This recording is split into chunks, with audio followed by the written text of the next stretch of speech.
Պարոն նախագահ, 44-օրյա պատերազմի հանգամանքներն ուսումնասիրող հանձնաժողովի զեկույցը երջող հայտնվեց ազգային ժողովի արխիվում։ Նախ ձեր դիրքորոշումը սրա առնչությամբ հիմնավորում են ժամկետների ձգձգմամբ եւ այլն, ինչու նույնիսկ ոչ գաղտնի մասին հնարավորություն չտրվեց ծանոթանալ հանրությանը, ինչից են վախենում կամ եթե վախենում են։ Այո, քննիչ հանձնաժողովի ուսումնասիրությունը զեկույցը ուղարկել են արխիվ, բայց արդյոք կարողանալու են արխիվ ուղարկել իրենց մեղքը կապիտուլյացիայի համար։ Իհարկե չեն կարողանալու։ Իմ կարծիքով ստույգ տեղեկություն չի, զուտ կարծիք է,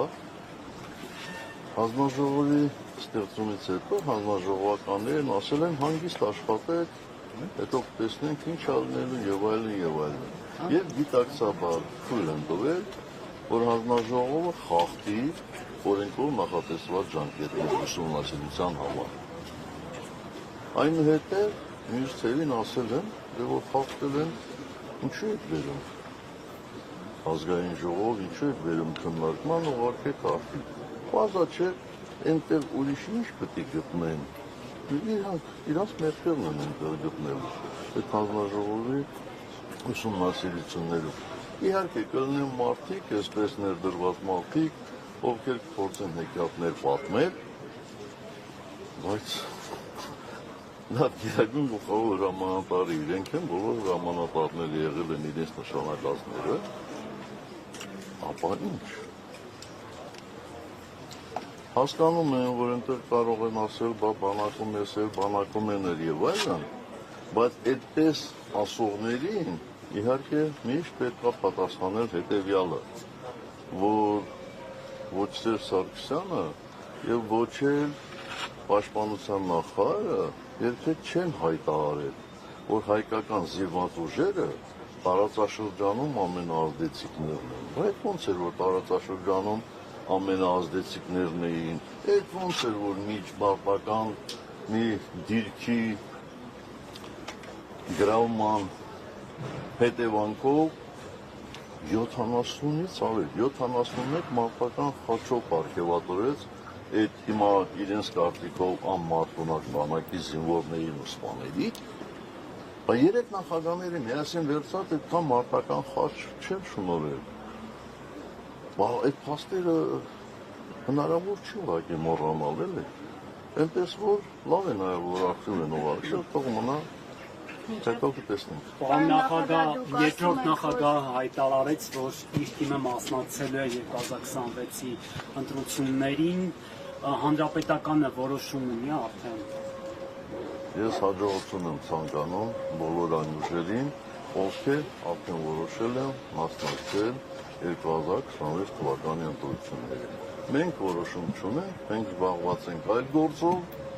երբ դրա ժամանակը մեր կարծիքով կգա, մենք որոշում կայացնենք։ Այդ այլ գործի մասին դիտարկում է հնչել այսօր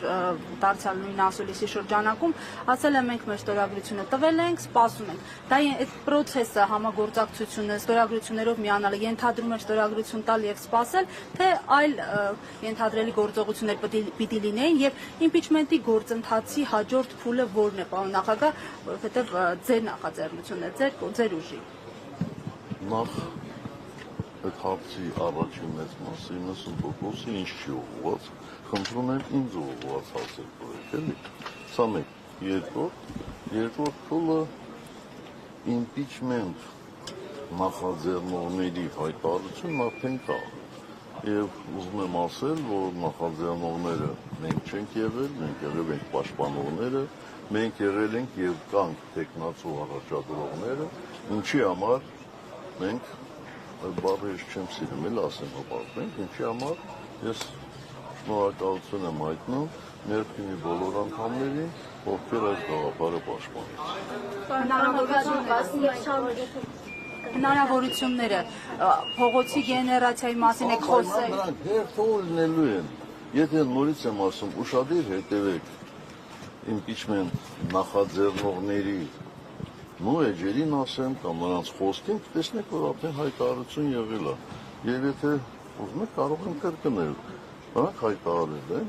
որ այս փուլը չեզոք այսպես ասեմ, պատգամավորներին համոզելն է, որպես նրանք միանան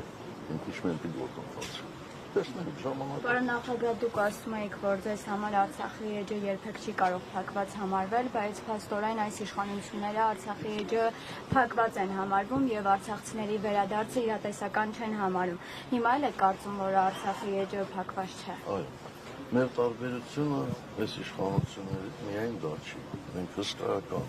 հարյուրավոր տարբերություններ ունենք շատ սկզբունքային հարցերում։ Իհարկե փակված չի։ Դուք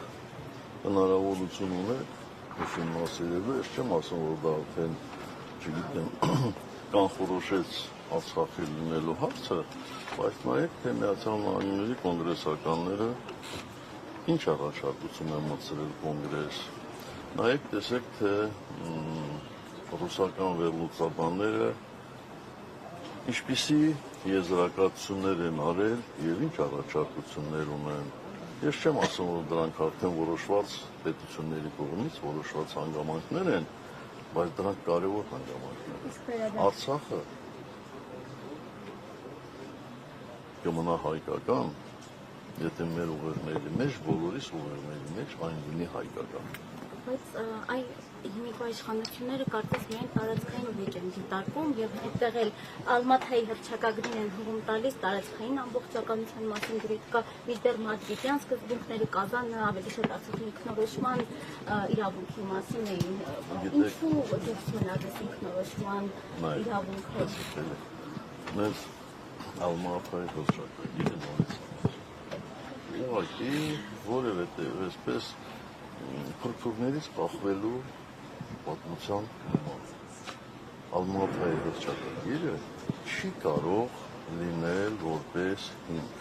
Լավ, իրենք փորձում են դա անել։ Այդ դեպքում մեկ այլ բան ասեմ։ Ալմաթայի հռչակագրից բառացիորեն ամիսներ առաջ եղել արդեն հայ-ադրբեջանական սահմանների դելիմիտացիան, դեմարկացիան։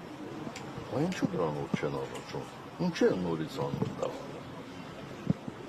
Դա անհասկանալի է, հասկանալի չի կարելի։ Հնարավոր չի 3-4 փաստ համադրել եւ ասել էսա։ Այս մարդիկ ուժի զորով ուզում են ամեն ինչ ուտեցնել մեր ժողովրդին։ Եթե դա ընկալելի է, դա դեմ առաջի հերթին վստահ եմ, որ նորմալ լրատվամիջոցներն ու լրագրողները պետք է պայքարեն, էլի։ Եվ Լևոն Տեր-Պետրոսյանն ասում էր, որ իր խաղաղության հայեցակարգը տարբերվում է Նիկոլ Փաշինյանի հայեցակարգից։ Դուք համաձայն եք Բայց դուք ինչի եք ուրիշների ասածները իմ մեկնաբանությունները հարցնում։ Ես չեմ ուզում որևէ եղել գործընթացների ծանոթ եք։ ամեն ինչի ես ծանոթ եմ։ Եթե դուք անուն չտաք, ասեք այսպիսի բան կա, ես կարող եմ ասել, բայց դուք ինձ ստիպում եք, որպեսզի ես մեկնաբանեմ երկրորդ նախագահին, առաջին նախագահին, վաղը ինձ ստիպելու եք, որպեսզի ես մեկնաբանեմ, չգիտեմ, մեկ ուրիշ մարդու, ես մեկնաբան չեմ քաղաքական։ Համարում նախագահի խաղաղության հայեցակարգի հետ այսպես ձևակերպեք հարցը, լավ, մի կողմ թողնեք Նիկոլ Բայց էլ եմ ասում, ես չգիտեմ ինչի մասին եք դուք խոսում։ Երբ որ Լևոն Տեր-Պետրոսյանը մանրամասները շարադրի, ինչի մասին է խոսքը, այն ժամանակ ես ինքը թեթևակի շատ կարող եմ դրան անդրադառնալ։ Պարոն նախագահ, եւ այդ Վաշինգտոնյան փաստաթղթի հետ կապված ի վերջո Ալիևը անվանում է Զանգեզուրի միջանցք։ Փորձենք հասկանանք հիմա Թրամփի ուղի թե Զանգեզուրի միջանցք։ Բայց մենակ Ալիևն է դրան անվանում։ Բոլորն է, բացի այսօրվա Հայաստանի կառավարչից, բոլորը դրան Զանգեզուրի միջանցք են անվանում։ Բոլորը այդպես են, այսինքն ադրբեջանցիները թուրքերը, վաղուց են չէ դրա մասին խոսել։ Բայց ժամանակ չեն ասել, չէ, վերցնենք մեկի անունով դնենք, մյուսի անունով դնենք, դրանք Զանգեզուրի միջանցք են։ Այսինքն ես դեմ չեմ ուրիշ ժողովուրդների անվտանգության ապահովմանը, իրենց երազանքները իրականացնելու ձգտումը, բայց այդ երազանքները իրականացնելու ձգտումը չպետք է մեկը ուրիշներին չնշի։ Այսօրվա Հայաստանի կառավարիչն ասում է ուզում եք Թուրանը միանա, դե միանա թող։ Այսինքն չեմ հասկանում ինքը որ երկրի կառավարիչն է, անկեղծ չեմ հասկանում, որ ժողովրդի ներկայացուցիչն է։ Պարոն նախագահ, նաև խնդրեմ անդրադառնաք Միքայել Սրբազանի ազատազրկմանը, տատանը 2 տարի 6 ամսով ազատազրկեց հոգևորականին, փաստացի խոսքի համար թեև նշում են, որ իշխանազավթման կոչ արել, պաշտոնական մեղադրանքն այդպիսին է։ Ձեր վերաբերմունքը այս որոշմանը եւ առհասարակ հայ առաքելական եկեղեցու շուրջ չդադարող թիրախավորման։ Բայց ես արդեն մի անգամ անդրադարձել եմ եւ ասել եմ, որ ուղղակի դա անհեթեթություն է։ Ոչ միայն խոսքի համար բանտ նստեցնելը, այլ այդ խոսքը նույնիսկ տեղ չի հասել, ես ասում եմ Միքայել Սրբազանին, ես վերջին 7 տարիների ընթացքում հնարավորություն չեմ ունեցել շփվելու։ Այսինքն Միքայել Սրբազանը այնքան միամիտ է, որ հրապարակավ ինձ կոչ է անում, որպեսզի ես մի գեներալ գտնեմ, որպեսզի ռազմական հեղաշրջում լինի։ Այդ խոսքը ասել է, այդ ասելու համար, որ նստեցնելը լավ է, մեր իշխանության ժամանակ ինքը 140 անգամ կարող է նստել։ Ինքը Ինքը ով։ Պարոն նախագահ, հնարավոր է համարում եք Լևոն Տեր-Պետրոսյանի հետ դաշինքով ընտրությունների մասնակցելը։ Այդպիսի գաղափար ընդհանրապես չի եղել։ Չի եղել։ Բայց եթե չեմ սխալվում, Լևոն Զոհրաբյանը հայտարարեց, չէ՞, որ ասեց իրենք չեն պատրաստվում այդպիսի բանը։ Բայց որտեղից եք այդ վերցրել այդ գաղափարը, որտեղից եք վերցրել, ես չեմ հասկանում։ Թե ուրիշ հարցեր չունեք, ուղղակի ինչ-որ պես մտածում եք ինչ-որ բան։ Միանգամից 4 գործ ձեր վերաբերյալ դատարանի հարկեց, ինչու է պայմանավորված։ Միանգամից ինչ։ 4 գործ ձեր վերաբերյալ ուղարկվեց դատարանի։ Մի գործ Տեսնեք, այդ գործերը ինչպիսին են։ Դուք հասկանում եք ինչ է կատարվում։ Այն իշխանությունը, այն կառավարիչները, ովքեր 3 անգամ մեծացրել են եռաբլուրը, ինձ մեղադրում են, փորձում են մեղադրել, իբր եռաբլուրի հողերը վաճառելու մեջ։ Այնինչ այդ հողերը ունեն կոնկրետ հասցե, շատ կոնկրետ հասցե։ Իսակովի պողոտա։ Ձեր կարծիքով իրենք ինչու են այդպես սպանել, եռաբլուրին հարակից տարածքներ։ Կարող է հայերենը լավ չեն հասկանում։ Հայերենում հարակից նշանակում է շատ մոտիկ, չէ՞, այդպես է, չէ՞ նշանակում։ Դե որևէ կերպ հնարավոր է ենթադրենք Իսակովի այստեղից գնալուց ձախակողմյան հատվածը համեմատել, ասել, որ եռաբլուրին կպացա։ Էլ հաճակողմյանը մեկ ուրիշ է։ Խնդիրը հենց այդ թեմայով, որ եռաբլուրին հարակից տարածքները եւ ոչ թե եռաբլուրը եւ պաշտպանության նախարարությանը պատկանող, բայց այնուամենայնիվ պաշտպանության նախարարությանը պատկանող Իսակովի պողոտայում գտնվող հողերը վաճառվել են, դուք այդ ժամանակ եղել եք նախարար։ Այո։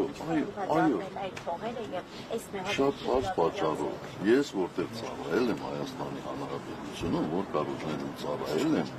ես միշտ փորձել եմ նպաստել այդ կառույցների կայացմանը, այդ թվում նաև շենքային պայմանների բարելավման առումով։ Ես խորապես համոզված եմ եղել, որ Հայաստանի Հանրապետության զինված ուժերը արժանի են ունենալու պաշտպանության նախարարություն եւ պաշտպանության նախարարության համապատասխան համալիր։ Ընդ որում այդ աշխատանքները ես սկսել եմ դեռևս իմ առաջին պաշտպանության նախարար եղած ժամանակահատվածում 94 թվականի վերջից արդեն սկսել էինք այդ գործընթացը եւ համարում եմ, որ դա ճիշտ մոտեցում է, շատ ճիշտ։ Ու մենակ պաշտպանության նախարարությունն չի, անվտանգության խորհուրդ ունեցավ իր շենքային պայմանները, նախագահականում բարելավեցին շենքային պայմանները, դա կառույցի բաղկացուցիչ մաս է նորմալ աշխատելու։ Հարցրեք ազգային անվտանգության նախարարության 95 թվականից աշխատող աշխատակիցների արդյոք բարելավել են իրենց շենքային պայմանները, արդյոք մթնոլորտը այնտեղ փոխվել է։ Արել ենք, այո, արել ենք։ Եվ հիմա վերցնել այսօրվա գներով համարել 20 տարի առաջվա վաճառքի գները, դե ինչ ասեմ, ինքներդ էլի եզրակացություն արեք։ Ես լուսաբանում եմ նաև այս գահեր քննվող Պաչական Ղազարյանի վերաբերյալ գործը եւ այս գործի շրջանակներում եւ եւս մեկ անձի ով պաշտպանության նախարարություններ աշխատել հիմա չեմ հիշում հստականությունը, այստեղ ասում է, որ արտաբյուջե է ուղղակի պաշտպանական կողմը ասում է, որ Արա որ ծախսվել այդ միջոցները վաճառքից ստացած գումարները արտաբյուջե են։ Այո, այդ ամբողջ միջոցները ծախսվել են պաշտպանության